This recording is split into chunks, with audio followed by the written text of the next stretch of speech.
பெரியவர்களே, தாய்மார்களே, பாரதிய ஜனதா கட்சியினுடைய குடும்பம் பெரிதாக இருக்கு. பாரதிய ஜனதா கட்சியை பொறுத்தவரை உங்களுக்கு தெரியாது இல்லைங்க, இந்த கட்சி ஒரு நெருப்பினால் உருவான ஒரு கட்சி. இந்த காலத்துல பெங்கால் மாகாணத்தை இரண்டாக பிரிப்பதற்காக பிரிட்டிஷ் அரசு போராடிய பொழுது ராம் பிரசாத் முகர்ஜி அவர்கள் பிரிக்கக்கூடாது, ஒரு பகுதி இந்தியாவிற்கும் ஒரு பகுதி வெளியும் செல்லக்கூடாது என்ற பெரிய போராட்டம். அதன் பிறகு ஜனசங்க கட்சியாக அது மாறி 1950 காலகட்டத்தில் ஒரு நாட்டுக்குள்ள எல்லா மக்களும் சமமாக இருக்க வேண்டும், ஏற்றத்தாழ்வு இருக்கக்கூடாது என்பதற்காக காஷ்மீர் நம்மோடு முழுமையாக இணைய வேண்டும் என்பதற்காக போராடி ஒரு மர்மமான முறையில ஷாம் பிரசாத் முகர்ஜி அவர்கள் தன்னுடைய உயிரை விட்டார். காஷ்மீர்ல ஏதோ ஒரு சிறைச்சாலையில சாயந்தரம் கைது பண்ணி வைத்திருக்கும் பொழுது நள்ளிரவுல மர்மமான முறையில இருந்திருந்தார். முதல் தலைவர் இறந்தது அப்படி. அதன் பிறகு தொடர்ச்சியாக நிறைய மனிதர்களை பலி கொடுத்து நம்முடைய நாட்டினுடைய ஒற்றுமைக்காக பஞ்சாபா இருக்கட்டுங்க, பாரதிய ஜனதா கட்சியினுடைய தலைவர்கள் சொன்னது ஏகப்பட்ட பேர் இறந்திருக்காங்க. காஷ்மீர் 1989 ஏகப்பட்ட பேர், வடகிழக்கு ஏகப்பட்ட பேர், நிறைய பேர் எதற்கு இறந்தாங்கன்னே தெரியாம இருந்திருக்காங்க. இந்த கட்சி உண்மையாலுமே ஒரு ரத்தம் சிந்தி வளர்க்கப்பட்ட ஒரு கட்சி. இன்னைக்கு அதிகாரப்பூர்வமாக உலகத்துல ஜனநாயக கட்சியில மிக அதிகமான உறுப்பினர்கள் இருக்கக்கூடிய ஒரு கட்சி. கம்யூனிஸ்ட் பார்ட்டி ஆஃப் சைனா அவர்கள் ஜனநாயக முறை இல்லாதனால ஜனநாயகப்படி அதிக உறுப்பினர்கள் இருக்கக்கூடிய கட்சி. எப்படி இவ்வளவு பெரிய கட்சியாக வளர்ந்துச்சு? 1984 வெறும் 2 எம்பிக்களோடு 303 எம்பிக்களோடு இவ்வளவு பேர் சொன்னாங்க. உங்களை போன்ற மனிதர்கள் அப்பொழுது நீங்க யோசிக்கலாம், இல்ல நாம் எல்லாம் இந்த நீரோட்டத்திலே நாமும் அதே பணியைத்தான் செய்யும். பாரதிய ஜனதா கட்சி இணைந்து இந்த நீரோட்டத்தை எல்லா இடத்துக்கும் எடுத்துட்டு போவோம், இன்னும் பெரிதாக்குவோம், இன்னும் விஸ்தாரப்படுத்துவோம், இன்னும் எல்லா மக்களுக்கும் பயன்படக்கூடிய ஒரு அரசியலை செய்வோம் என்று உங்களை போன்ற நிறைய நல்ல மனிதர்கள் அப்பொழுது நினைச்சனாலதான் இந்த கட்சி இவ்வளவு பெரிய கட்சி. இவ்வளவு பெரிய கட்சியாக மாறி இருந்தாலும் கூட பாரதிய ஜனதா கட்சியில் எப்பொழுதுமே நீங்க பணிவை பார்ப்பீங்க, எப்பொழுதுமே அன்பை பார்ப்பீங்க, எப்பொழுதுமே பாரதிய ஜனதா கட்சி ஈகோவை யாருக்குமே ஒரு தொண்டர் வைத்து நடத்தக்கூடிய ஒரு கட்சி. தொண்டர்கள் எப்பொழுதும் தலைவர் ஆவார்கள்.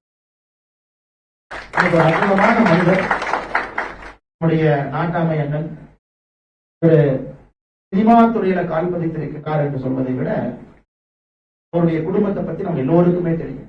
எக்ஸ்டெண்டட் ஃபேமிலி, இப்படிப்பட்ட ஒரு குடும்பத்தில் வந்து தேசியம் என்பது தன்னுடைய ரத்தத்துல கலந்து இன்னைக்கு ஒரு உண்மையான ஒரு மனிதனை சவுத் இந்தியா, அதாவது சவுத் இந்தியால நம்முடைய தென்னிந்தியா முழுவதுமே ஒரு மனிதன் நடிகனாக எல்லா மக்களாலும் ஏற்றுக்கொள்ளப்பட்டாங்க என்றால்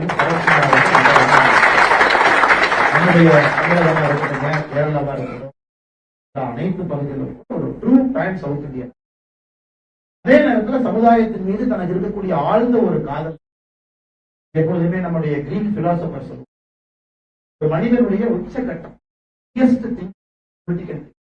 தான் நீங்க தொழில் பண்ணாலும் கூட கடைசியாக எல்லோரும் நம்மை தாண்டி யோசிக்கும் பொழுது அரசியலுக்கு வருவாங்க. அதுபோன்ற அண்ணன் சரத்குமார் அவர்கள் அரசியலுக்கு வர வேண்டும் என்று வந்து தனித்தன்மையாக நடத்தக்கூடிய ஒரு கட்சி, சாதாரண கட்சி எல்லாமே தேசிய சமத்துவ மக்கள் கட்சி வெளியிருந்து பார்த்துக் கொண்டு எப்பொழுதுமே ஒரு தனித்துவம் இருக்கும். குறிப்பாக உங்க கட்சியினுடைய அறிக்கை எப்பொழுதுமே நான் விரும்பி படிப்பேன்.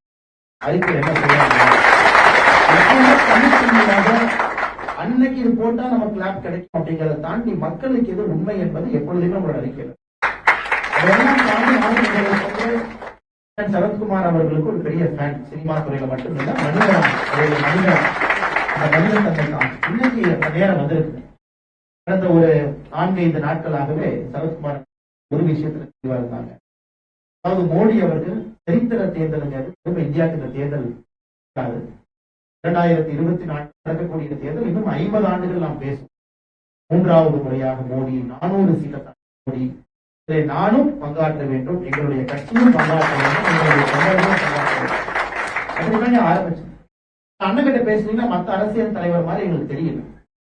அவங்க எல்லாம் பாத்தீங்கன்னா நேரம் பேசுவாங்க, எனக்கு என்ன லாபம், உங்களுக்கு என்ன லாபம், என்ன லாபம். இவர் பேசியதெல்லாம் இவர் வந்தால் மோடிக்கு என்ன லாபம் மட்டும், நாட்டுக்கு என்ன லாபம். உங்களுடைய அலுவலகத்திற்கு வந்து உங்களை நிச்சயமாக உயர்த்தி பேச வேண்டும் சொல்லி நேற்று ஆச்சரியம் என்னன்னா இவ்வளவு நடந்து முடியும். அலுவலகத்திற்கு தலைவர்கள் எல்லாம் முன்னறிக்கைகளுக்கு எல்லா தலைவர்கள் வந்திருந்தாங்க. நம்முடைய தலைவர்கள் எல்லாம் பார்த்து நேற்று இரவு நள்ளிரவை தாண்டி என்னுடைய அலைபேசி அழைத்து ஒரு 2 மணிக்கு கூப்பிட்டு இந்த மாதிரி நான் ரொம்ப யோசிச்சு பார்த்தேன். நானும் ஒரு மற்ற அரசியல்வாதியை போல் இருக்கக்கூடாது. எங்களுடைய கட்சி மற்ற அரசியல் கட்சி எப்பவும் இருந்தது கிடையாது. அதனால் நான் ஒரு கனத்த இதயத்தோடு, அதே நேரத்தில் துணிவோடு, அதே நேரத்தில் ஒரு அன்போடு ஒரு முடிவை எடுத்திருக்கேன். காலையில கட்சி நண்பர்கள்ட்ட நான் சொன்னேன், சகோதரி இதை ஏற்றுக்கொள்வார்கள் என்று தெரியவில்லை. அவங்க எல்லாத்தையும் போறேன் சொன்னார். நான் முழுவதுமாக அகில இந்திய சமத்துவ மக்கள் கட்சியை மோடி அவர்களோடு இணைத்து தேசிய நீரோட்டத்தில் நான் 2024 தேர்தலுக்காக பாடுபட போகின்றோம் என்கின்ற நான் பேச ஆரம்பிக்கும் என்று சொன்னேன். பாரதிய ஜனதா கட்சி திரும்பவும் பெரிதாக இருக்கிறது. ஏற்றத்தாழ்வோ இவங்க இன்னைக்கு வந்தாங்க நேற்று வந்தாங்க. பாரதிய ஜனதா கட்சி நோக்கம் தான் நாங்க பார்க்கிறோம். இன்னைக்கு பாரதிய ஜனதா கட்சி இருக்கிறவங்க நாளைக்கு பாரதிய ஜனதா கட்சி நாங்கள் அரசியலை யாரும் நமக்கு நேற்று வந்தாங்க, வெளியிருந்து வந்தாங்க, எதுவுமே இல்லை. பொறுப்பு எங்களுக்கு அதிகமாக இருக்கிறது.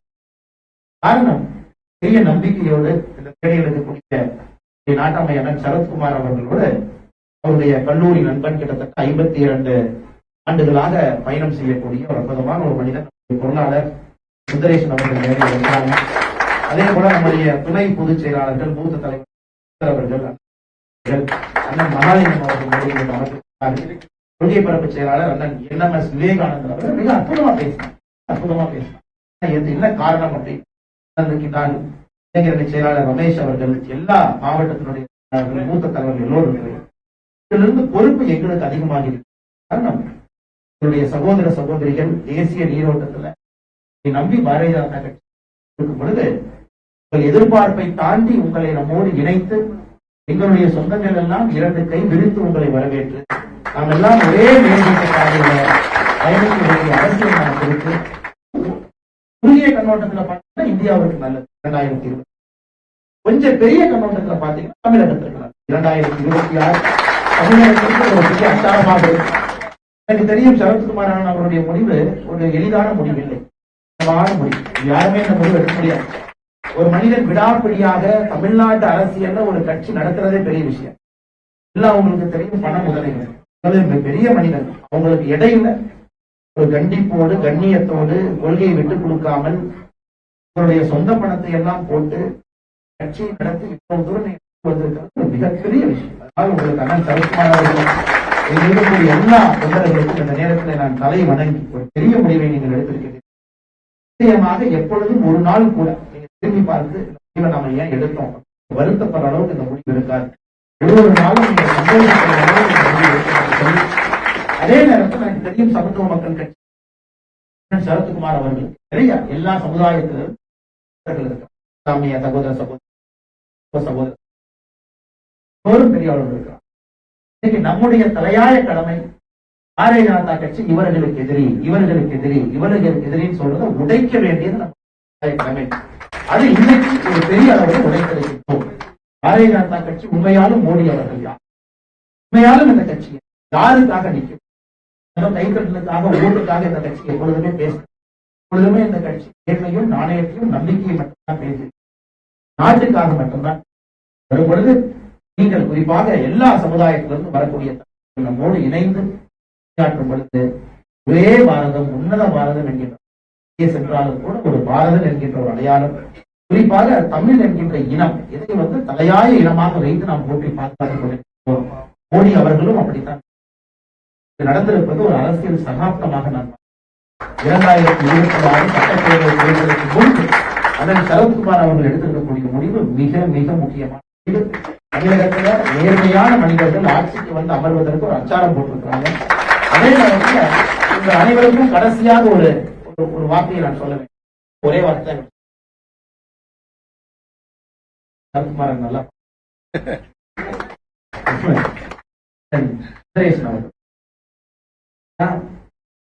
அதாவது எவ்வளவு கடினமான ஒரு முடிவை இந்த நேரத்தில் நீங்க எடுத்திருக்கிறீங்கன்னா பொறுப்பு எங்களுக்கு இருக்குது.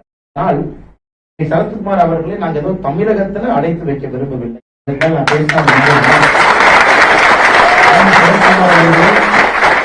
தமிழகத்துல அடைத்து வைக்க பாரதிய ஜனதா கட்சி விரும்பவில்லை. உலகத்துல இருக்காரு. நம்ம தமிழன் பெருமை மிகுந்த தமிழன் நம்மோடு இருந்தாலும் கூட அவர் என்று தேசியத்துக்கு தேவைப்படுகின்றார். வருகின்ற காலத்தில் எல்லா பேசுவோம். ஆனால் வந்திருக்கும் எல்லா நண்பர்களுக்கும் பத்திரிகை மறுபடியும் என்னுடைய வாழ்த்துக்களை எங்களுக்கு வாய்ப்பு கொடுத்து மிக ஒரு அன்போடு எங்களை எல்லாம் வரவழைத்து கட்சி அலுவலகத்திற்கு வைத்து அற்புதமான முடிவை நீங்கள் எடுத்து பத்திரிகை நண்பர்களுக்கு சொல்லும் முன்பு எங்கள் வாயால் சொல்ல வைத்திருக்கின்றனர். அதனால் வந்திருக்கக்கூடிய அனைவருக்கும் அண்ணன் சரத்குமார் அவர்களுக்கு மறுபடியும் நன்றி தெரிவித்துக்